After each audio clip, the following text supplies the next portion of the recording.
أعوذ بالله من الشيطان الرجيم بسم الله الرحمن الرحيم السلام عليكم ورحمة الله تعالى وبركاته إن الله وملائكته يصلون على النبي يا أيها الذين آمنوا صلوا عليه وسلموا تسليما اللهم صل على سيدنا محمد عبدك ورسولك النبي الأمي وعلى آله وسلم اللهم صل على سيدنا محمد عبدك ورسولك النبي الأمي وعلى آله وسلم اللهم صل على سيدنا محمد عبدك ورسولك النبي الأمي وعلى آله وسلم اللهم صل على سيدنا محمد عبدك ورسولك النبي الأمي وعلى آله وسلم اللهم صل على سيدنا محمد عبدك ورسولك النبي الأمي وعلى آله وسلم اللهم صل على سيدنا محمد عبدك ورسولك النبي الأمي وعلى آله وسلم اللهم صل على سيدنا محمد عبدك ورسولك النبي الأمي وعلى آله وسلم اللهم صل على سيدنا محمد عبدك ورسولك النبي الأمي وعلى آله وسلم اللهم صل على سيدنا محمد عبدك ورسولك النبي الأمي وعلى آله وسلم اللهم صل على سيدنا محمد عبدك ورسولك النبي الأمي وعلى آله وسلم اللهم صل على سيدنا محمد عبدك ورسولك النبي الأمي وعلى آله وسلم اللهم صل على سيدنا محمد عبدك ورسولك النبي الأمي وعلى آله وسلم عدد ما وسعه علم الله الحمد لله والصلاة والسلام على المبعوث رحمة للعالمين سيدنا وقرة أعيننا وحبيب قلوبنا سيد الأولين والآخرين سيدنا محمد وعلى آله وصحبه أجمعين اللهم اغفر لأمة سيدنا محمد صلى الله عليه وسلم وأصلح أمة سيدنا محمد صلى الله عليه وسلم وفرج عن أمة سيدنا محمد صلى الله عليه وسلم وارحم أمة سيدنا محمد صلى الله عليه وسلم وألف بين قلوب أمة سيدنا محمد صلى الله عليه وسلم لما تحب وترضاه وافتح لنا فتوح العارفين بك بحق سيدنا محمد صلى الله عليه وسلم سبحانك لا علم لنا إلا ما علمتنا إنك أنت العليم الحكيم ولا حول ولا قوة إلا بالله العلي العظيم وصلى الله على سيدنا محمد وعلى آله وصحبه وسلم والحمد لله رب العالمين. Selamat berjumpa kembali dengan saya Al-Fakir Ilallah Sultan Mujahidin dalam kajian adab dan akhlak berinteraksi dengan Al-Quran daripada kitab At-Tibyan fi Adabi Hamalatil Quran biisnadil muttasil an masyayikhina ila al-Imam an-Nawawi radhiyallahu ta'ala an fi kitabih al-musamma bit-Tibyan fi Adabi Hamalatil Quran ila an qala radhiyallahu ta'ala anhu wa nafa'ana Allah bi'ulumihi wa ulumi syuyukhihi wa syuyukhina wa jami'i awliya'illahi as-salihin fid dharain Allahumma amin. Halaman atau muka surat 168. Moga-moga kitab ini boleh khatam sebelum raya insyaallah. Mungkin lusa boleh khatam insyaallah.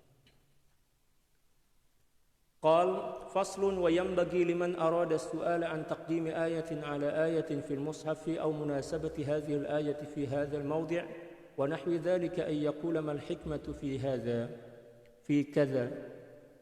Pasal yang menjelaskan tentang hendaklah seseorang yang ingin bertanya tentang sebab mengapa ayat ini didahulukan dibandingkan ayat ini dalam Al-Quran, dalam susunan Al-Quran. Demikian juga apa hubung kait atau munasabah korelasi lah istilah kita antara ayat ini dengan ayat yang ini. Maka cara menyoalnya adalah dengan mengatakan mal hikmatu fi kadza. Apa hikmah dia? Jadi yang kita pertanyakan, yang kita soal itu bukan sebab.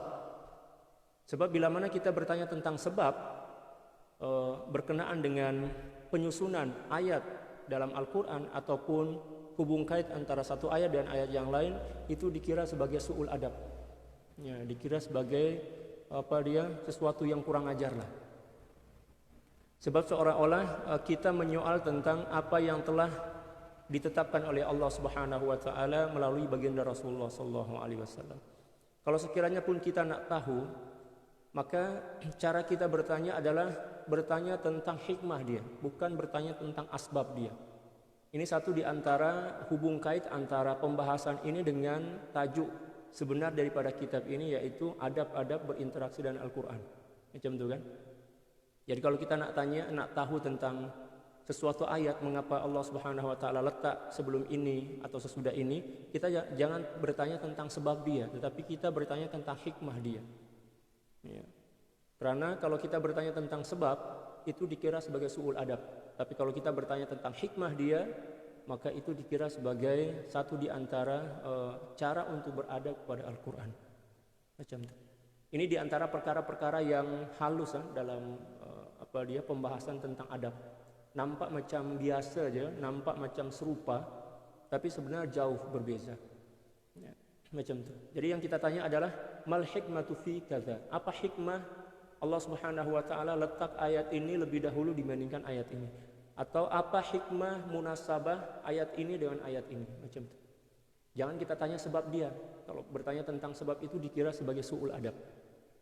Ini satu di antara akhlak yang cukup halus lah, yang cukup samar. Ya, tak ramai orang yang yang nampak benda yang cukup halus ini. Tapi Al-Imam Nawawi radhiyallahu taala anhu nampak benda itu. Faslun yukrahu ay yaqula nasitu ayata kadza. Fasal yang menjelaskan tentang makruh hukumnya seseorang berkata saya lupa ayat ini atau saya lupa ayat itu. Ya, makruh. Walaupun kita lupa, tapi kita nak menyampaikan bahwa ayat itu telah kita lupakan, itu dikira sebagai su'ul adab. Ya. Ya. Bagaimana cara kita agar kita tidak terjebak dengan su'ul adab itu? Bal yaqulu unsituha au usqattuha. Ya, hendaklah dia berkata saya dibuat lupa. Ya, sebab kalau kita cakap saya lupa, seolah-olahnya ada faktor kesengajaan. Kita nak melupakan ayat yang telah pun kita hafaz. Dan hukumnya makruh ya. Hukum dia makruh. Kita cakap saya lupalah ayat ini. Ya. Alangkah lebih baiknya kita cakap saya dibuat lupa. Saya dibuat lupa. Jangan katakan saya lupa. Kalau saya lupa itu seolah-olah kita ada kesengajaan nak melupakan hafazan atau melupakan ayat Al-Quran. Tapi kalau kita cakap ya unsi Tuhan, saya dibuat lupa oleh Allah Subhanahu wa taala. Ya. Atau uskit Tuhan, atau saya digugurkan dari mengingat Al-Quran atau ayat yang saya sebelum ini saya dah hafaz, maka itu tak dikira sebagai perkara yang makruh. Ini juga diantara adab yang cukup halus lah macam tu, yang cukup halus. Faqad sabata fi sahihaini an Abdullah bin Mas'ud radhiyallahu taala anhu, dan telah sabit dalam hadis sahih Bukhari dan Muslim daripada Sayyidina Abdullah bin Mas'ud radhiyallahu taala anhu beliau berkata, qala Rasulullah sallallahu alaihi wasallam, baginda Rasulullah sallallahu alaihi wasallam telah pun bersabda, la yaqul ahadukum nasitu ayata kadza wa kadza. Janganlah salah seorang di antara kalian mengatakan saya lupa ayat sekian atau ayat itu ayat ini. Jangan cakap saya lupa, kata baginda sallallahu alaihi wasallam. Bal huwa syai'un nusiya. Akan tetapi ianya adalah perkara yang dibuat lupa. Maknanya Allah yang menyebabkan, Allah yang yang mentakdirkan kelupaan itu, bukan kita yang sengaja melupakannya. Ini diantara adabnya. Wa fi riwayatin fi sahihaini aidan, demikian juga ada satu riwayat dalam kitab Sahih Bukhari dan Muslim. Baginda sallallahu alaihi wasallam bersabda, atau kama qala sallallahu alaihi wasallam, bi'sa ma li ahadikum ay yaqula nasitu ayata kaita wa kaita bal huwa nusiya. Sangat buruk ya. Salah seorang di antara kalian yang mengatakan saya melupakan ayat ini dan ayat ini atau ayat itu ayat itu. Saya melupakan, itu adalah suatu perkara yang sangat buruk, kata baginda sallallahu alaihi wasallam. Bal huwa nusiya, akan tetapi dia dibuat lupa oleh Allah. Ya, jadi cara kita nak menyampaikan itu unsi Tuhan. Ya, unsi Tuhan. Saya dibuat lupa kepada ayat ini ayat itu, macam itu. Jangan pula kita cakap nasitu. Kalau kita cakap nasitu maknanya kita ada ada unsur kesengajaan untuk melupakan ayat. Dan hukumnya makruh cakap macam itu. Wa thabata fi sahihaini, dan telah sabit juga dalam kitab Sahih Bukhari dan Muslim, an Aisyah radhiyallahu taala anha daripada Sittina Aisyah ummul mukminin radhiyallahu taala anha, anna Nabiy sallallahu alaihi wasallam sami'a rajulan yaqra'u faqala, sesungguhnya baginda Rasulullah sallallahu alaihi wasallam pernah mendengar seseorang membaca Al-Qur'an, lalu kemudian baginda sallallahu alaihi wasallam berkata, rahimahullah, semoga Allah Subhanahu wa taala merahmati dia. Laqad azkarani ayatan kuntu asqat uskittuha, dia telah mengingatkan kepada aku tentang satu ayat yang saya telah digugurkan. Maknanya baginda Rasulullah sallallahu alaihi wasallam dibuat lupa oleh Allah Subhanahu wa taala. Perlu kita ketahui bahwa ketika baginda Rasulullah sallallahu alaihi wasallam bersabda macam ini, bukan bermakna beliau itu pelupa. Jangan pula kita cakap, oh baginda sallallahu alaihi wasallam boleh boleh lupa juga. Itu sul adab, tak boleh. Tak boleh kita cakap macam itu. Baginda Rasulullah sallallahu alaihi wasallam cakap macam itu nak bagi tahu kepada para sahabat macam mana cara menyampaikan kepada orang lain tentang sesuatu tentang ayat yang kita tak ingat. Ya, kita tak ingat macam itu kan. Jadi baginda sallallahu alaihi wasallam mengajarkan kepada kita, bukan bermakna baginda Rasulullah sallallahu alaihi wasallam tak ingat. Ya. Seluruh para nabi dan rasul itu ingatan mereka tentang apapun yang telah difirmankan oleh Allah Subhanahu wa taala kepada diri mereka itu sama dengan ingatan mereka kepada Allah Subhanahu wa taala. Jadi ingatan para nabi dan rasul ini tidak tasyattut, maknanya tidak berpecah belah. Tidak berbelah bahagi kalau dalam bahasa Melayu. Apa yang beliau terima daripada Allah, daripada wahyu itu, ya, sama ingatan mereka dengan ingatan kepada Allah Subhanahu wa taala. Sebijilah sama. Sebab wahyu itu daripada Allah, daripada kalam Allah Subhanahu wa taala. Jadi dalam hadis ini baginda Rasulullah sallallahu alaihi wasallam sedang mengajarkan kepada kita tentang bagaimana cara kita nak menyampaikan kepada seseorang bila mana kita dibuat lupa oleh Allah Subhanahu wa taala tentang satu ayat yang telah pun kita hafaz. Bukan bermakna hadis ini menjelaskan bahwa ternyata baginda Rasulullah sallallahu alaihi wasallam juga boleh lupa. Kita tak boleh cakap macam itu. Sebab bila mana kita cakap macam itu, takut-takut nanti ada keraguan dalam hati seseorang itu cakap jangan-jangan ada satu ayat atau beberapa ayat yang baginda sallallahu alaihi wasallam belum sampaikan kepada kita, dan itu boleh menyebabkan kekufuran. Boleh ya? Boleh paham? Itu satu di antara adab yang cukup halus yang diajarkan oleh baginda sallallahu alaihi wasallam ya, dalam hadis ini. Wa amma ma rawahu Ibnu Abi Dawud an Abi Abdurrahman As-Sulami at-Tabi'i al-Jalil annahu qala la taqul asqattu ayata kadza bal qul ughfiltu fa huwa khilafu ma thabata fi as-sahih fi al-hadits as-sahih wal i'timadu 'ala al-hadits wa huwa jawazu asqattu wa adamul karahati fihi aula. Adapun riwayat yang disampaikan oleh Ibnu Abi Dawud daripada Sayyidina Abi Abdurrahman As-Sulami At-Tabi'il Jalil, seorang tabi'in yang mulia, sesungguhnya beliau berkata, janganlah kalian berkata asqattu ayata kadza, saya telah digugurkan ya, daripada ayat ini ayat itu, macam itulah. Bal qul ughfiltu, tapi katakanlah saya dibuat lalai. Ya, fa huwa khilafu ma thabata fil hadis sahih. Dan pendapat ini adalah bercanggah dengan hadis yang sahih yang telah diriwayatkan tadi. Wal i'timadu 'alal hadis, dan bersandar atau berpegang teguh kepada hadis yang sahih yang disebutkan tadi itu, ya, wa huwa jawazu asqat wa adamul karahati fihi aula, yaitu dibenarkan kita mengatakan asqattu, saya digugurkan dari mengingat satu ayat atau ayat ini ayat itu, wa adamul karahati fihi aula, dan tidak makruh mengucapkan seperti itu, itulah merupakan pendapat yang lebih layak, yang lebih kuatlah macam itu. Jadi pendapat daripada Sayyidina Abi Abdurrahman As-Sulami, seorang tabi'in ini menyalahi hadis baginda Rasulullah sallallahu alaihi wasallam. Jadi kita pegang kepada hadis baginda Rasulullah sallallahu alaihi wasallam yang mengatakan kita boleh mengatakan asqattuha atau uskittuha. Ya, saya digugurkan, saya dibuat gugur atau digugurkan untuk mengingat satu ayat atau ayat sekian oleh Allah Subhanahu wa taala. Ya, kita makruh mengatakan nasituha. Saya lupa. Sebab bila mana kita cakap saya lupa, maknanya ada kesengajaan enggak sih? Itu dalam pengertian bahasa Arab. Faslun yajuzu ayyuqala suratul Baqarati wa suratu Ali Imran wa suratul Nisa wa suratul Maidati wa suratul An'am wa kadzal baqi wa la karahata fi dzalik. Pasal yang menjelaskan tentang boleh kita mengatakan ini surah Al-Baqarah. Ya, surah sapi betina kan, lembu betina. Suratul Ali Imran, suratul Nisa, suratul Maidah wa suratul An'am, demikian juga surah-surah yang lain. Dan tidak makruh mengucapkan macam itu.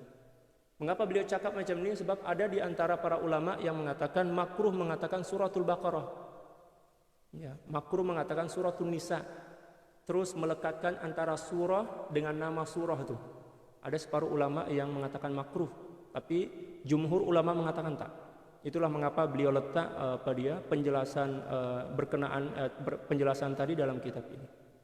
Dan ini merupakan bahagian daripada adab. Jadi tak apa kita cakap suratul Baqarah. Ya, adapun ulama yang mengatakan makruh hukumnya mengatakan suratul Baqarah, tetapi dia kena tukar dengan mengatakan surah yang di dalamnya disebutkan Baqarah macam itu. Dan itu pendapat yang lemah lah, pendapat yang lemah. Adapun pendapat yang mu'tamad, boleh kita mengatakan terus suratul Baqarah, suratul Nisa dan surah-surah yang lainnya. Wa kariha ba'dul mutaqaddimin hakadha wa hadha wa qalu yuqalu suratul lati yuzkaru fiha al-Baqarah wa suratul lati yuzkaru fiha Alu Imran. Dan ada sebahagian daripada ulama-ulama terdahulu yang mengatakan atau tidak menyukai mengatakan suratul Baqarah, tetapi kena tukar dengan mengatakan ini adalah surah yang di dalamnya disebutkan kata Al-Baqarah. Ini adalah satu surah yang di dalamnya disebutkan Ali Imran, ya, kisah keluarga Imran, dan ini adalah satu surah yang di dalamnya dijelaskan tentang An-Nisa dan lain sebagainya. Wasawabul awal, akan tetapi pendapat yang benar adalah pendapat yang pertama tadi, yaitu tidak makruh hukumnya mengatakan suratul Baqarah, suratul Nisa dan lain sebagainya. Faqad sabata fi sahihaini an Rasulillah sallallahu alaihi wasallam qauluhu suratul Baqarah. Sebab telah pun sabit dalam hadis sahih Bukhari dan Muslim daripada baginda sallallahu alaihi wasallam, ya, beliau mengatakan suratul Baqarah, suratul Kahfi wa ghairuhuma mimma la yuhsa. Demikian juga surah-surah yang lain, dan hadis itu banyak sangat. Ya, tak terkira jumlah dia. Wa kadzalika 'anis sahabati radhiyallahu taala anhum. Demikian juga diriwayatkan daripada para sahabat. Ini merupakan hujjah Al-Imam An-Nawawi menolak dan membantah pendapat ulama-ulama zaman dahulu yang mengatakan makruh hukumnya menyebut suratul Baqarah, ya, suratul Nisa. Ya. Beliau jelaskan dengan dalil atau hujjah-hujjah yang telah pun disebutkan tadi. Qala Ibnu Abbas berkata, "Hadza maqamul ladzi unzila alaihi suratul Baqarah." Inilah tempat di mana Allah Subhanahu wa taala menurunkan suratul Baqarah. Diturunkannya suratul Baqarah. Beliau sebut suratul Baqarah terus macam itu kan, suratul Baqarah. Ini satu di antara dalil bahwa tidak makruh mengatakan suratul Baqarah. Wa anhu fi sahihaini, demikian juga daripada Sayyidina Ibnu Mas'ud dalam kitab Sahih Bukhari dan Muslim, qara'tu ala Rasulillah sallallahu alaihi wasallam suratul Nisa, suratan Nisa. Saya telah membaca di hadapan baginda sallallahu alaihi wasallam surah An-Nisa. Beliau mengatakan suratul Nisa. Maknanya tak makruh lah. Wal ahadits wa aqwalus salafi fi hadza aktsaru min an tuhsar. Dan hadis serta akwal para salafus saleh dalam perkara ini cukup banyak dan sampailah tak terhingga. Tak terkiralah banyak sangat, kata beliau.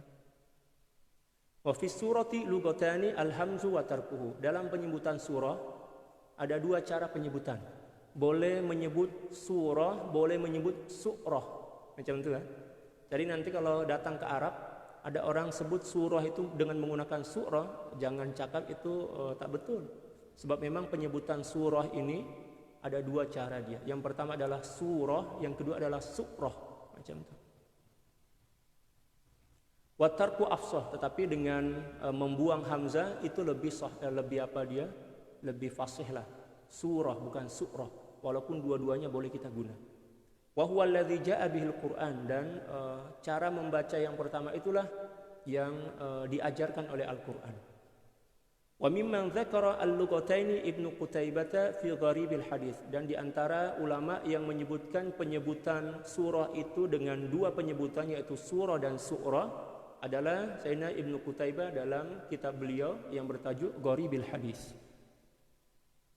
Faslun wa la yukrahu ay yuqala hadhihi qira'atu Abi Amr, dan tidak makruh hukumnya mengatakan bahwa ini adalah qiraat Abu Amr. Walaupun hakikatnya qiraat itu bersumber daripada baginda Rasulullah SAW kan. Seluruh qiraat yang mu'tabarah itu merupakan bersumber daripada baginda Rasulullah SAW. Namun ketika dinisbahkan kepada para ulama, itu bukan bermakna kita menisbahkan qiraat itu sebagai qiraat yang disusun atau yang dicontohkan daripada ulama itu. Ya, penisbahan itu setakat penisbahan taklimi nama dia, penisbahan untuk pembelajaran saja. Adapun penisbahan hakiki dia adalah kepada baginda sallallahu alaihi wasallam. Nanti kan sering dengar, ya, ini qiraat Imam Nafi', ini qiraat Hafiz an Asim, ya kan? Walaupun hakikatnya itu adalah qiraat baginda sallallahu alaihi wasallam. Dan itu tak dikira sebagai perkara yang makruh, apatah lagi haram. Au qiraati Nafi' atau qiraat Imam Nafi' au Hamzata awil Kisai wa ghairihim au ghairihim, tidak makruh hukumnya. Hadza huwal mukhtaru alladhi amalu salafi wal khalafi min ghairi inkar, dan ini merupakan pandangan atau pendapat yang terpilih yang menjadi pegangan ulama salaf dan khalaf tanpa adanya sebarang pengingkaran atau penafian. Warawa Ibnu Abi Daud an Ibrahim an-Nakhai rahimahullah, dan diriwayatkan oleh Imam Ibnu Abi Daud daripada Sayyidina Ibrahim an-Nakhai rahimahullah annahu qala, beliau berkata, kanu yakrahuna ay yuqala sunnatu fulanin au qiraatu fulan. Ulama zaman dahulu tidak suka mengatakan ini qiraat Syekh si fulan, ini bacaan Syekh si fulan, ini sunnah Syekh si fulan. Was-sahihu ma qaddamna, akan tetapi pendapat yang sahih adalah seperti mana yang telah kami sebutkan tadi, yaitu tak makruh hukum dia. Faslun la yumna'ul kafiru min sama'il Qur'ani liqaulihi ta'ala. Fasal yang menjelaskan tentang seorang kafir tidak boleh ditegah atau dilarang untuk mendengarkan bacaan Al-Qur'an. Maknanya bila mana ada orang kafir yang mendengarkan bacaan Al-Quran, hukumnya tak haram, malah digalakkan, ya, tetapi dengan beberapa syarat. Ada syarat-syarat dia. La yumna'ul kafiru min sama'il Quran, tidak boleh ditegah atau dilarang seorang kafir daripada mendengarkan Al-Quran liqaulihi ta'ala, sesuai dengan firman Allah Subhanahu wa taala, wa in ahadum minal musyrikin istajaraka fa'ajirhu. Kalau sekiranya ada di antara ada seorang musyrik, ada salah seorang daripada golongan orang musyrik datang meminta perlindungan kepadamu wahai kekasihku Nabi Muhammad, fa'ajirhu, maka lindungilah dia, hatta yasma'a kalam Allah, sehinggalah dia mendengarkan bacaan Al-Quran. Ayat ini kan menjelaskan bahwa tidak haram hukumnya kita memperdengarkan bacaan Al-Quran kepada orang kafir, tetapi dengan beberapa syarat. Di antaranya kita kena pastikan bahwa orang kafir ini tidak membenci ataupun tidak marah ketika kita membacakan Al-Quran. Ya, yang pertama itu. Yang kedua, ketika mana kita membacakan Al-Quran kepada dia memang dengan kerelaan hati, bukan kita paksa. Ya, dan tidak mengganggu aktiviti daripada orang kafir. Ya, itu adalah perkara yang dibenarkan, malah digalakkan.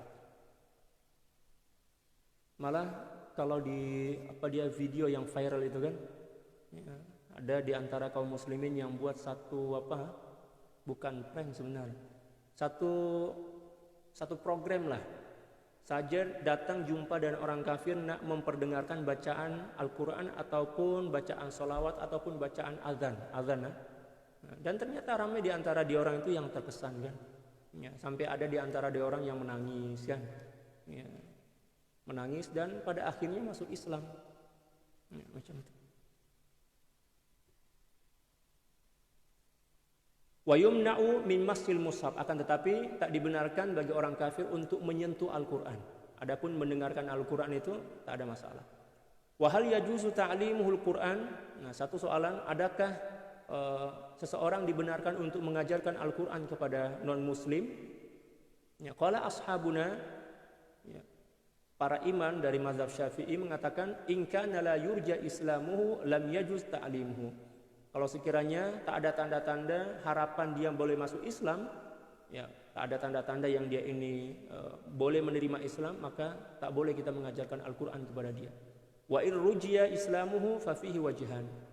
Tetapi bila mana ada tanda yang dia ini ada harapan, ada keinginan untuk masuk Islam, maka di sini ada dua pendapat para ulama. As-sahhuhu ma yajuzu raja'an li islamihi. Akan tetapi pendapat yang paling sahih kata beliau dari dua pendapat yang ada adalah dibenarkannya mengajarkan Al-Quran kepada seseorang yang nampak ada tanda-tanda kecenderungan kepada Islam, agar dia segera masuk Islam macam itu. Wasani, adapun pendapat yang kedua, la yajuz, tak boleh, tak dibenarkan. Kama la yajuzu bai'ul mushafi minhu, seperti mana tidak boleh kita menjual mushaf atau Al-Quran kepada orang kafir. Wa irruja islamuhu, walaupun kita mengharapkan atau diharapkan keislaman dia. Jadi kita tak boleh menjual Al-Quran kepada orang kafir. Sebab bila mana kita jual kepada dia, pertama dia akan menyentuhnya. Manakala kita tak dibenarkan menyentuh Al-Quran, kan, apatah lagi orang kafir. Yang kedua, takut-takut dia akan bawa ke tempat-tempat yang kotor. Dia bawa masuk tandas, atau mungkin dia baling atau dan sebagainya lah. Oleh sebab itu kita tak dibenarkan untuk menjual Al-Quran kepada orang kafir. Walaupun nampak yang dia itu akan masuk Islam. Masuk Islam dulu, lepas itu barulah nak bagi kepada dia, nak jual kepada dia, kita ada masalah. Wa amma idza ra'ainahu yata'allamu fahal yumna'u minhu. Adapun kalau sekiranya kita nampak yang dia ini nak mempelajari Al-Quran, apakah ditegah untuk memberikan Al-Quran atau menghadiahkan atau menjual Al-Quran kepadanya? Fihi wajhan. Di sini ada dua pendapat para ulama. Nah, tapi pendapat yang yang paling mu'tamad rasanya janganlah bagi kepada dia sebelum dia masuk Islam, takut-takut dia akan merendahkan ataupun ya dia letak di tempat-tempat yang tidak terhormatkan. Faslun ikhtalafa al-ulama'u fi kitabatil Qur'ani fi ina'in thumma yughsalu wa yusqahu al-marid. Para ulama berbeza pendapat tentang hukum menulis Al-Quran di dalam cawan. Nah, orang-orang tua kita dulu kan ada buat macam itu kan. Dia letak kalau ada orang sakit, dia ambil cawan tuh, dia tulis Al-Quran kat situ. Wal yatalattaf wala yush'iranna bikum ahada, misal, atau bismillahirrahmanirrahim. Lepas tu tuang air kat situ, lepas tu baca salawat, minum. Untuk untuk obat kan. Nah, di sini para ulama berbeza pendapat. Ya, untuk obat ataupun untuk mandi. Misal ada penyakit, istilah dia macam kena sihir, kena santau dan lain sebagainya. Orang-orang tua kita dulu itu buat cara pengobatan dengan cara letak air dalam baldi, kalau dalam bahasa Indonesia dalam ember. Lepas itu tulis, tapi sebelum itu tulis Al-Quran situ, sama ada ayatul kursi atau ayat-ayat tertentu lah. Lepas itu letak air, lepas itu diguna untuk mandi. Ataupun untuk pengobatan macam tadi saya cakap, tulis ke dalam cawan atau dalam mangkuk, lepas itu letak air, lepas itu minum kan. Nah, apa hukum dia? Para ulama berbeza pendapat. Faqala al-Hasanul Basri, Imam Hasan al-Basri, dan ini adalah Sayyid Tabi'in, ya, penghulu kepada para tabi'in, wa Mujahid, demikian juga Imam Mujahid, wa Abu Qilabata wal Auza'i rahimahumullah, la ba'sa bih, tak ada masalah. Nah, di Indonesia ramai lagi tok guru buat macam itu. Terutama saya masih jumpa lagi masa kecil dulu kan. Datang jumpa belajar mengaji kepada tok guru itu, dia akan tulis doa daripada Al-Quran di cawan atau di mangkok. Lepas itu dia bagi air, lepas itu diminumkan kepada pelajar yang baru itu. Ya, tujuannya moga-moga kata beliau cepat pandai mengaji. Ya, cepat pandai mengaji lah macam. Nah, kata Imam Hasan al-Basri tak ada masalah. Demikian juga Imam Mujahid, Abu Qilabah dan Auza'i, tak ada masalah. Wa karihahu an-Nakhai, akan tetapi Imam an-Nakhai tak suka. Beliau tak suka sebenarnya bukan tak setuju, tetapi seolah-olahnya kalau buat macam itu tak beradab lah kepada Al-Quran. Sebab Al-Quran itu bukan untuk dibuat-buat macam itu kan, tetapi tujuannya adalah untuk dipelajari, dibaca dan diamalkan. Tapi kebanyakan para ulama cakap tak ada masalah pun. Kita ikutlah pendapat majoriti ulama kan, lagi senang. Dan itu telah menjadi bahagian daripada tradisi nenek moyang kita dulu. Ya, orang tua kita dulu itu kalau dia orang pergi perang, dia orang tak guna pun kereta kebal, tak guna baju besi dan lain sebagainya. Dia orang setakat tulis je. Bismillahirrahmanirrahim. Wa ala barakati la ilaha illallah Muhammadur Rasulullah. Saya masih jumpa lagi azimat macam tu, tulisan-tulisan macam tu. Lepas tu dibungkus guna kain, letak, jadikan kalung, sama ada jadikan kalung ataupun letak di pinggang. Dia orang pergi berperang, itu tak ada masalah. Janji dia guna benda itu dalam keadaan dia suci, berwuduk lah macam itu. Dan dia tidak meyakini bahwa benda itulah yang mendatangkan munafaat atau menjauhkan mudarat. Dia tetap yakin kepada Allah Subhanahu wa taala. Dia guna benda itu setakat sebagai wasilah sahaja. Hukumnya tak ada masalah.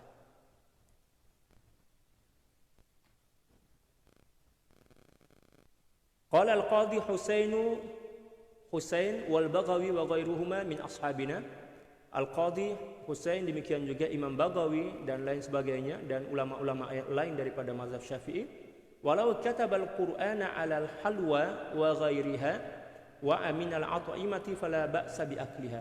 Kalau sekiranya ada orang yang menulis Al-Qur'an di halwa itu makanan yang manis atau gula-gula lah, istilah kita gula-gula, tulis dekat situ Bismillahirrahmanirrahim, lepas tu bagi kepada budak-budak kecil. Ataupun dia tulis di atas makanan macam kek lah kan, tulis kat situ ya, ulang tahun, lepas tu tulis kat situ Bismillahirrahmanirrahim, lalu dimakan. Apa hukum dia? Kata ulama-ulama Syafi'iyah, tak ada masalah. Qala al-Qadhi walau kutiba ala khashabatin kariha ihraquha. Ya. Kata Qadhi, yang dimaksud dengan Qadhi di sini adalah Husain. Ya. Tapi kalau sekiranya Al-Quran itu ditulis di kayu, khashab atau khashabah, ditulis di kayu, lepas itu kayu itu dibakar, hukumnya makruh. Ya. Kalau sekiranya ada orang buat ukiran dari Al-Quran, lepas itu dia membakar ukiran itu, hukumnya makruh. Tak haram tetapi makruh. Faslun mazhabuna annahu yukrahu naqshul hitan wasiyabi bil Qur'ani wa bi asma'illahi ta'ala. Dalam mazhab kita, mazhab Syafi'i, mengukir atau bukan menggambar ya, menggambar dinding macam ni, tembok, dinding, demikian juga baju ya, buat macam sablon lah kalau dalam bahasa Indonesia, ini sablon. Ya. Dengan Al-Quran atau nama-nama Allah Subhanahu wa ta'ala, hukumnya ya, makruh. Sebab apa? Masa kita nak basuh itu kan, mungkin kita letak kat bawah, atau mungkin kita campur dengan pakaian yang mutanajis kan, atau mungkin kita letak lepas tu kat belakang, seolah-olahnya kita tak hormat lah. Oleh sebab itu hukumnya makruh. Dan saya nampak ramai budak-budak pelajar-pelajar ya tahfiz atau bukan pelajar tahfiz, wallahu a'lam lah, saya tak pasti juga, yang terkadang dia letak tulis Asmaul Husna atau tulis sifat nama sifat Allah Subhanahu wa taala di dada ataupun di belakang. Itu hukumnya makruh. Kalau tak ada unsur penghinaan, tetapi kalau ada unsur penghinaan boleh menyebabkan seorang murtad, nauzubillah. Oleh sebab itu kena hati-hati juga lah. Nak buat sesuatu itu kena tanya dulu kepada para ulama. Jangan suka-suka hati. Wa qala Atha, dan Imam Atha berkata, la ba'sa bi kitabatil Qur'ani fi qiblatil masjid. Kata Imam Atha, tak mengapa menulis bacaan Al-Qur'an, Al-Qur'an di kiblat masjid. Ya, kalau zaman dahulu itu, kalau zaman sekarang pun ada kan, di kiblat masjid itu kan terkadang ke atas tuh ada tertulis falanuwalli wajhaka qiblatan tardoha. Falanuwalli wajhaka qiblatan tardoha, kan? Atau fawalli wajhaka syatral masjidil haram. Hukum dia tak ada masalah, kata Imam Atha. Apatah lagi sekarang di masjid-masjid, sama aja di Indonesia, Malaysia, banyak kan kaligrafi, tulisan indah Al-Quran di dinding-dinding sampai ke atas Asmaul Husna. Kubah dia pun ada Asmaul Husna, hukum dia tak ada masalah. Di Masjid Nabawi pun juga macam itu, ya kan? Nama-nama para sahabat, nama baginda Sallallahu Alaihi Wasallam, nama ahli bait, saya nampak itu ada tulisan ke atas, tak ada masalah. Tak ada masalah dalam pandangan jumhur para ulama, walaupun ada di antara puak-puak itulah paham semua. Dia orang cakap tak boleh. Ya, hukumnya haram menurut mereka. Kalau kita tak, ya, kita tak dikira sebagai sesuatu yang haram. Faqala Malikun, Imam Malik berkata, la ba'sa bihi idza kana fi qasabatin aw jildin wa khuriza alaih. Tidak mengapa, kata beliau, tetapi dengan syarat tulisan itu kekal. Maknanya tulisan itu tidak akan hilang apabila terkena angin ataupun terkena air hujan. Sebab bila mana tulisan itu luntur sebab air hujan, disebabkan air hujan, takut-takut nanti yang luntur itu setakat separuh, jangan separuh masih lagi melekat dan separuh pula luntur, hilang. Maka nanti orang nak baca itu susah juga lah, dan itu dikira sebagai sesuatu yang tak beradab kepada Al-Quran. Nah, kata beliau, kalau dia orang tulis di bambu, di sini panggil buluh, ya, ataupun di di kulit, ya, lalu kemudian dijaga dengan baik agar tidak luntur disebabkan karena kena kena air ataupun kena angin, maka tak ada masalah, kata Imam Malik. Wa qala ba'du ashabina, dan sebahagian daripada ulama-ulama mazhab Syafi'i berkata, idza kataba fil hirzi Qur'anan ma'a ghairihi falaysa biharamin. Kalau sekiranya ada seseorang yang menulis Al-Qur'an di dalam mangkuk dan dicampur dengan tulisan yang lain, maka tidak haram. Lakinil aula tarkuhu, akan tetapi yang lebih utama adalah jangan menulis bacaan Al-Qur'an di mangkuk. Sebab apa? Nanti bila mana kita nak basuh itu, kita guna sabun ataupun bercampur dengan pinggan, mangkuk, gelas yang kotor, kan ada ada lemak dan lain sebagainya. Kita kena jagalah hormat tulisan-tulisan Al-Qur'an. Sebab itu adalah firman Allah dan itu adalah kitab suci kita. Likaunihi yuhmalu fi halil hadas. Karena terkadang-kadang dibawa ketika seseorang itu sedang berhadas, ya kan? Orang yang pegang mangkuk itu terkadang-kadang sedang berhadas pun pegang mangkuk. Sebab untuk makan, satu di antara syarat makan bukan berwudu, kan? Ya, takut-takut dia pegang mangkok nak makan itu dia dalam keadaan berhadas, sama ada hadas besar dan hadas kecil. Makanya oleh sebab itu kita kena jaga, jangan tulis kat mangkok lah. Wa idza kutiba yusanu bima qalahu al-Imam Malik rahimahullahu taala. Wa idza kutiba yusanu. Kalau sekiranya terpaksa juga dia dah tulis dah kak kulit, demikian juga kak bambu, bulu, ya, demikian juga kak tembok, ya, dah terlanjur dah, maka dia kena jaga betul lah, jaga adab, jaga betul. Jangan sampai tulisan itu terpotong-potong. Jangan sampai tulisan itu luntur ataupun tak boleh terbaca. Ya. Sebab nanti orang tersalah pula, baca sepotong-sepotong, kan, tersalah paham. Itu kata Imam Malik radhiyallahu taala. Wa bihadza afta Syekh Abu Amr Ibnu Shalah rahimahullahu taala, dan ini pendapat ini juga difatwakan oleh Syekh Abu Shalah, Syekh Abu Amr Ibnu Shalah, ya, dalam mazhab Syafi'i. Maknanya apa yang fatwa yang disampaikan oleh Imam Malik itu juga diguna pakai dalam mazhab Syafi'i. Ya, seterusnya faslun fin nafsi ma'al Qur'ani lirruqyah. Pasal yang menjelaskan tentang hukum menjampi, ya, menggunakan Al-Qur'an untuk ruqyah. Ya, menggunakan Al-Qur'an untuk ruqyah. Menjampi itu maknanya meniup. Macam itulah. Bukan menyembur, tetapi meniup je.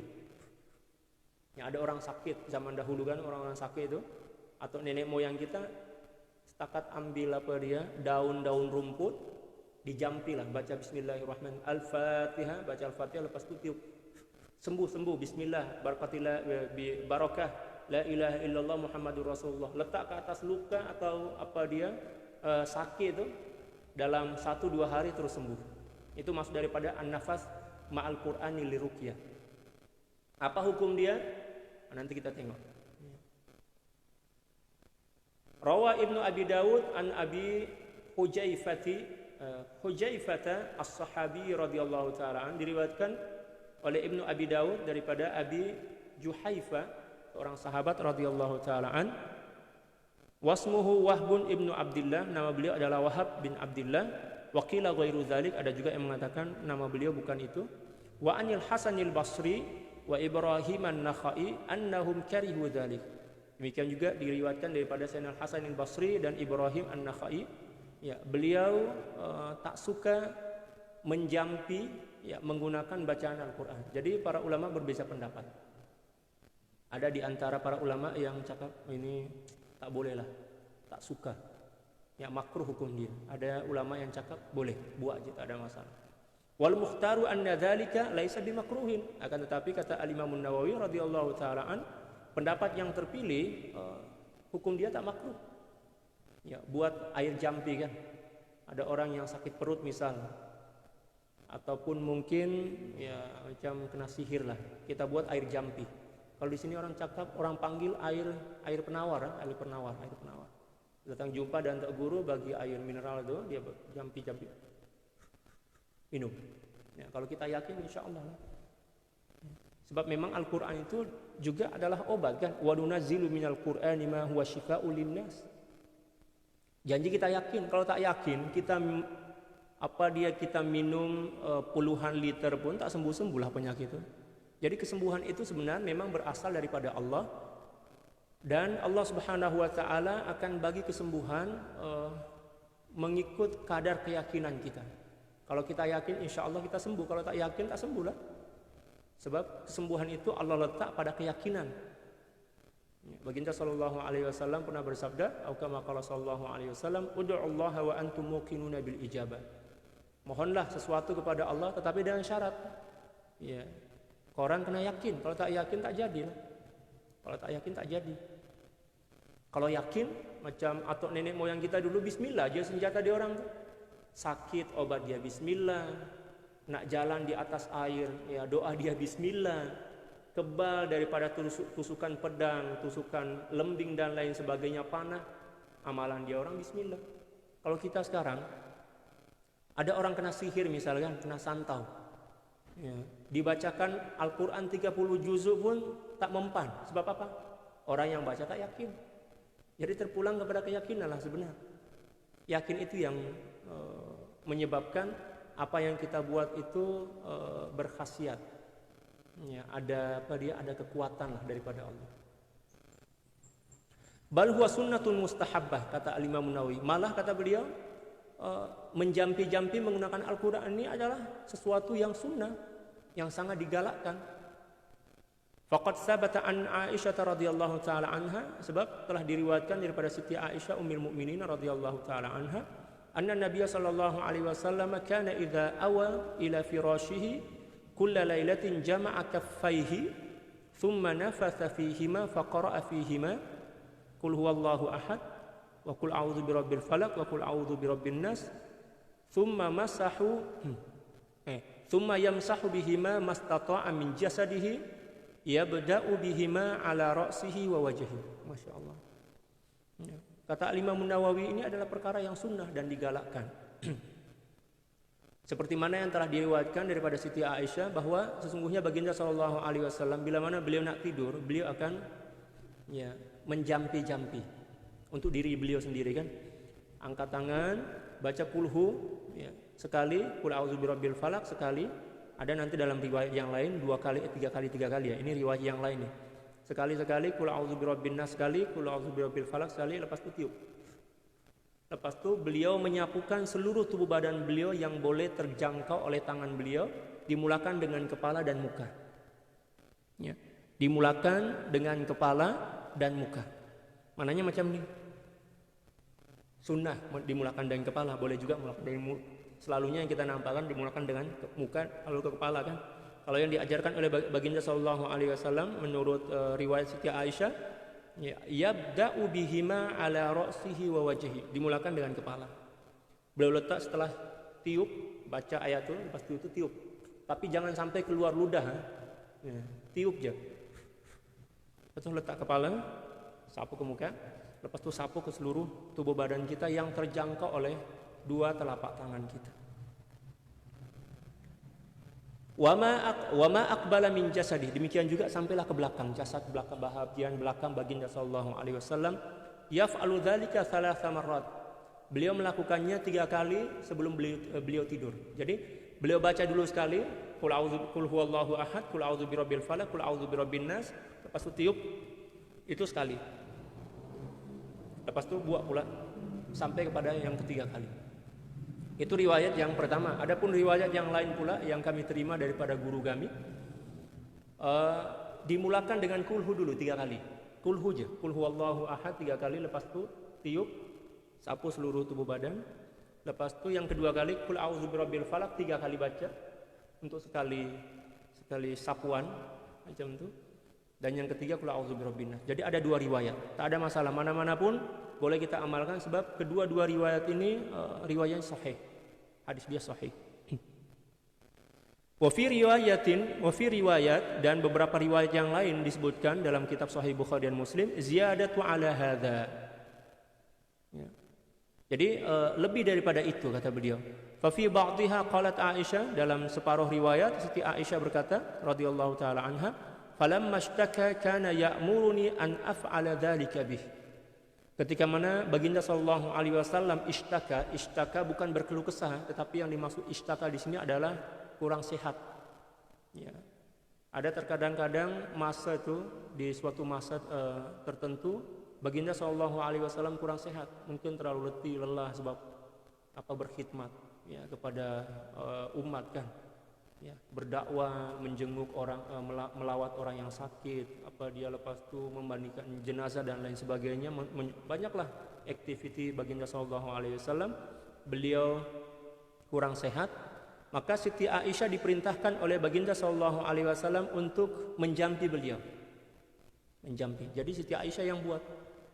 Beliau yang tiup, lepas itu beliau ya, macam itu. Siti Aisyah yang buatkan. Wa fi ba'dihha, dalam riwayat yang lain, kana Nabi sallallahu alaihi wasallam yanfuthu ala nafsihi min maradihi alladhi mata fihi bil muawwidzat. Dalam riwayat yang lain diceritakan bahwa baginda sallallahu alaihi wasallam membuat jampi-jampi itu ketika beliau sedang sakit sebelum meninggal dunia dengan bacaan qul a'udzu birabbil falaq, qul a'udzu birabbin nas. Itu yang beliau baca.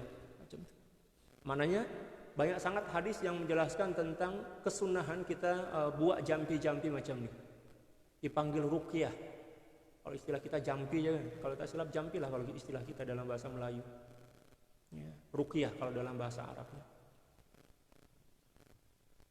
Qalat Aisyah, Siti Aisyah berkata radhiyallahu taala anha, "Falamma thaqula kuntu anfithu alaihi bihinna wa asmahu wa amsahu biyadi nafsihi li barakatiha." Masya Allah, luar biasa.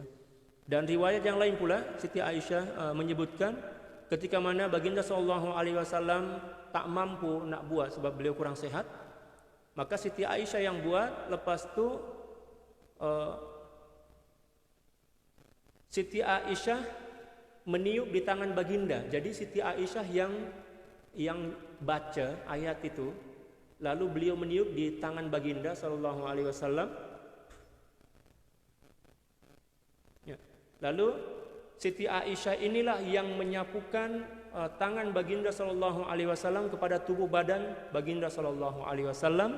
Kata beliau, ya, li barakatiha, sebab keberkatan Nabi, keberkatan telapak tangan Nabi inilah ya yang diinginkan oleh Siti Aisyah dan disapukan kepada tubuh badan kepada tubuh badan baginda sallallahu alaihi wasallam. Masya Allah. Wa fi ba'dihha, dan di dalam riwayat yang lain, Karena idza ishtaka yaqra'u ala nafsi bil mu'awwidzat wa yanfusu. Bila mana baginda sallallahu alaihi wasallam kurang sehat, maka beliau membaca mu'awwidzat, yaitu qul a'udzu birabbin nas, qul a'udzu birabbin nas, demikian qul a'udzu birabbil falaq dan qul huwallahu ahad. Lalu beliau buat sendiri.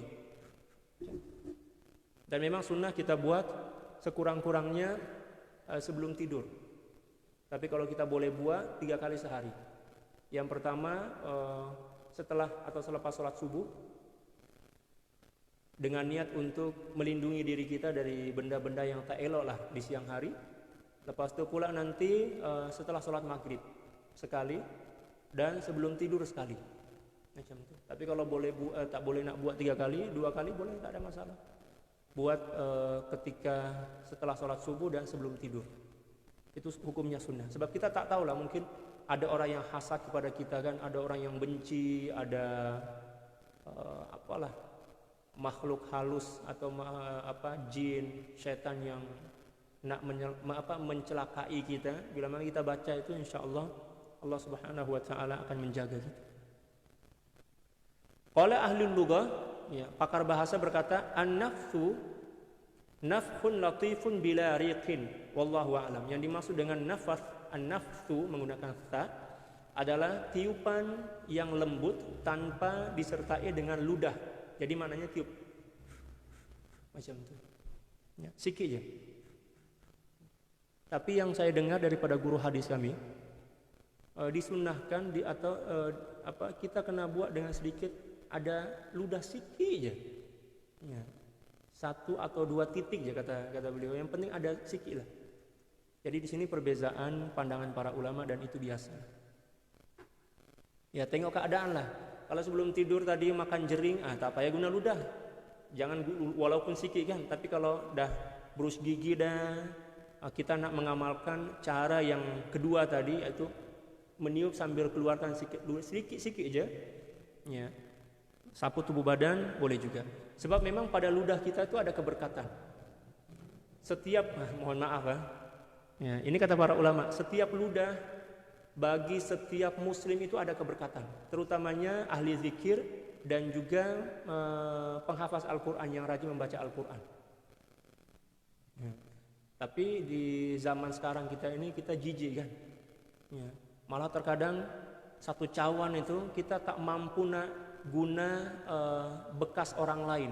Maknanya orang dah guna dah cawan itu, kita tak nak guna cawan itu, kita nak tukar dengan cawan yang lain, ataupun kita basuh dulu cawan itu, sebab kita rasa jijik. Kalau zaman dahulu di antara kaum muslimin, malah dia orang ambil berkat, dan itulah yang dicontohkan oleh baginda sallallahu alaihi wasallam bersama para sahabat. Jadi bila mana baginda sallallahu alaihi wasallam bersama para sahabat berada dalam majlis, baginda sallallahu alaihi wasallam dibagi minuman oleh para sahabat, maka terkadang baginda sallallahu alaihi wasallam bagi dulu kepada Sidina Abu Bakar. Baginda sallallahu alaihi wasallam bagi, minum. Ya. Tapi Sidina Abu Bakar cukup beradab, sangat beradab kepada baginda. Ya, beliau tak nak. Ya, diserahkan kepada baginda sallallahu alaihi wasallam. Lepas tu beliau bagi pada Sidina Umar. Sidina Umar pun tak nak. Ya, malulah kan. Sebab takkanlah sisa, sini orang panggil sisa, baki kalau dalam bahasa Melayu, daripada daripada Sayyidina Abu Bakar ataupun Sayyidina Umar dibagi kepada baginda sallallahu alaihi wasallam. Lalu kemudian baginda sallallahu alaihi wasallam minum sikit, lepas tu barulah bagi kepada Sayyidina Abu Bakar. Lepas tu ada baki maknanya sisa, bagi kepada sahabat yang lain, sampailah seluruh sahabat itu boleh mengambil keberkatan daripada kesan atau bekas baginda sallallahu alaihi wasallam, dan juga ludah baginda yang melekat. Karena itu adalah keberkatan. Tapi kalau kita sekarang ni rasa jijik lah kan, datang jumpa dan tok guru, malah tok guru kita pun rasa kita rasa jijik, na'udzubillah, maknanya tak ada mahabbah dalam jiwa kita. Kalau zaman dahulu dia orang berebut, malah terkadang sebab berebut itu dia orang terkadang-kadang sampai begaduh lah. Sebab cinta, ada mahabbah dalam jiwa kepada guru, kepada ulama, kepada para aulia, kepada ahli bait, kepada baginda sallallahu alaihi wasallam.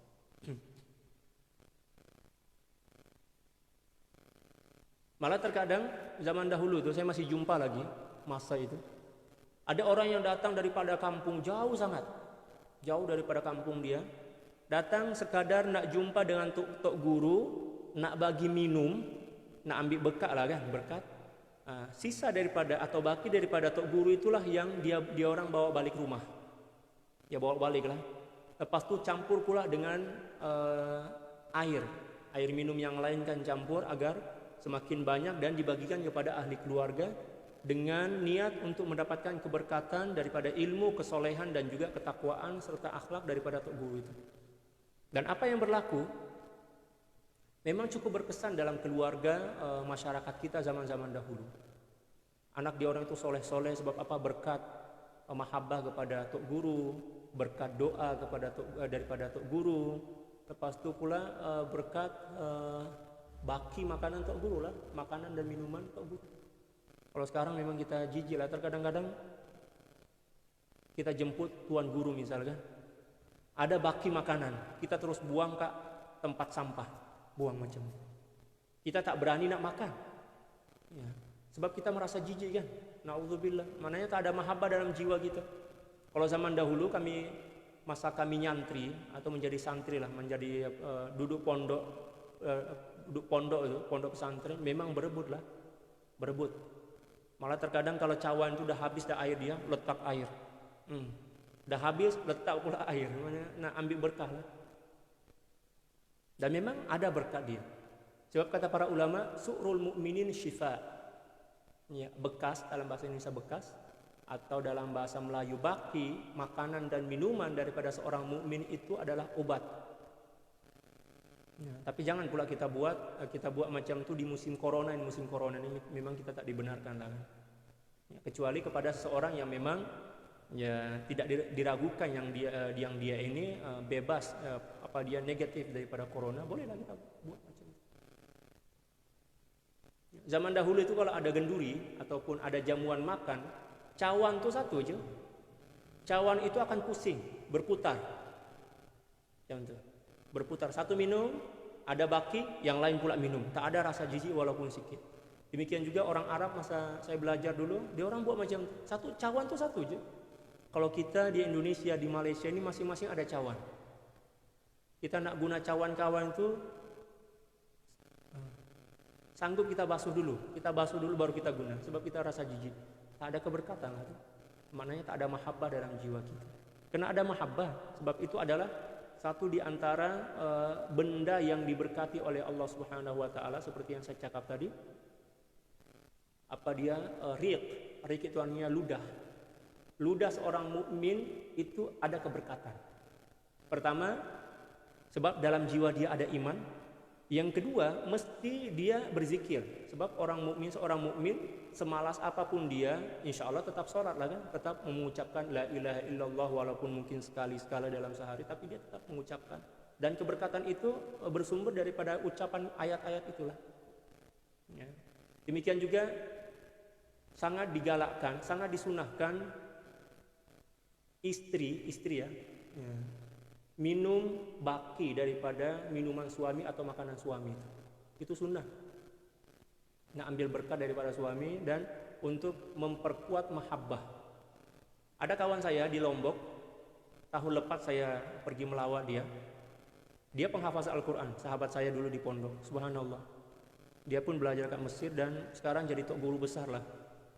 Dia dulu jadi imam di Mesir. Subhanallah. Hafazan dia memang suara sedap lah.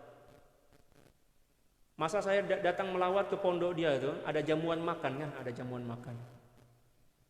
Istri dia ini tak makan. Istri dia itu sibuk bagi nak layan kita orang kan, ambil sayur, ambil minum dan lain sebagainya. Kami orang dah siap makan, dah selesai makan. Suami dia pula yang makan. Suami dia tak selesai makan lagi kan, kami duluan selesai. Suami dia sedang makan. Istri dia duduk kat samping suami dia, tunggu suami dia tu selesai makan. Saya pun cakap, sebab saya cukup rapat dengan kawan ini, saya pun rapat kepada istri dia, cakap, Ustazah makanlah bersama tuan guru. Dia cakap, saya tunggu tuan guru dulu selesai. Kenapa macam tu? Ya. Saya tengok, makanan banyak lagi, ya kan? Bolehlah makan bersama kan. Tapi ternyata dia tak nak makan bersama. Dia tunggu suami dia selesai makan, lepas tu dia ambillah pinggan atau piring suami itu, ingatkan dia nak basuh. Ternyata pinggan atau piring suami itulah yang dia guna untuk makan. Ya kan? Ya, baki daripada kuah-kuah sayur, lauk, pauk itulah yang dia, ya, baki daripada suami dia itu. Masya Allah, subhanallah. Itulah seorang istri yang beradab dan faham tentang keberkatan daripada seorang suami yang penghafaz Al-Quran. Sebab suami dia tuan guru besar, penghafaz Al-Quran, pakar tafsir pula. Masya Allah. Tapi kalau sekarang ya berlomba makan suami istri. Malah terkadang-kadang suami pula yang makan baki daripada istri. Alamak. Tapi tak apalah. Itulah tanda akhir zaman. Allahu a'lam bissawab. Subhanaka la ilma lana illa ma 'allamtana innaka antal alimul hakim wa la haula wa la quwwata illa billahil aliyil azim. Inna Allaha wa malaikatahu yusalluna 'alan nabiy ya ayyuhalladzina amanu sallu 'alaihi wa sallimu taslima. Allahumma salli 'ala sayyidina Muhammadin 'abdika wa rasulika an-nabiyil ummi wa 'ala alihi wa sallim. Allahumma salli 'ala sayyidina Muhammadin 'abdika wa rasulika an-nabiyil ummi wa 'ala alihi wa sallim. Allahumma salli 'ala sayyidina Muhammadin 'abdika wa rasulika an-nabiyil ummi wa 'ala alihi wa sallim. Allahumma salli 'ala sayyidina Muhammadin 'abdika wa rasulika an-nabiyil ummi wa 'ala alihi wa sallim. Allahumma salli 'ala sayyidina Muhammadin 'abdika wa rasulika an-nabiyil ummi wa 'ala alihi wa sallim. Allahumma salli 'ala sayyidina Muhammadin 'abdika wa rasulika an-nabiyil ummi wa 'ala alihi wa sallim. Allahumma salli 'ala sayyidina Muhammadin 'abdika wa rasulika an-nabiyil ummi wa 'ala alihi wa sallim. Allahumma salli 'ala sayyidina Muhammadin 'abdika wa rasulika an-nabiyil ummi wa 'ala alihi wa sallim. Allahumma salli 'ala sayyidina Muhammadin 'abdika wa rasulika an-nabiyil ummi wa 'ala alihi wa sallim. Allahumma salli 'ala sayyidina Muhammadin 'abdika wa rasulika an-nabiyil ummi wa 'ala alihi wa sallim. Allahumma salli 'ala sayyidina Muhammadin 'abdika wa rasulika an-nabiyil ummi wa 'ala alihi wa sallim 'adada ma wasi'ahu ilmullah. Baguslah komen-komen para jamaah ini. Lawak. Sekian, wallahul muwaffiq wal hadi ila sabilir rasyad wal afu minkum. Assalamu alaikum warahmatullahi taala wabarakatuh.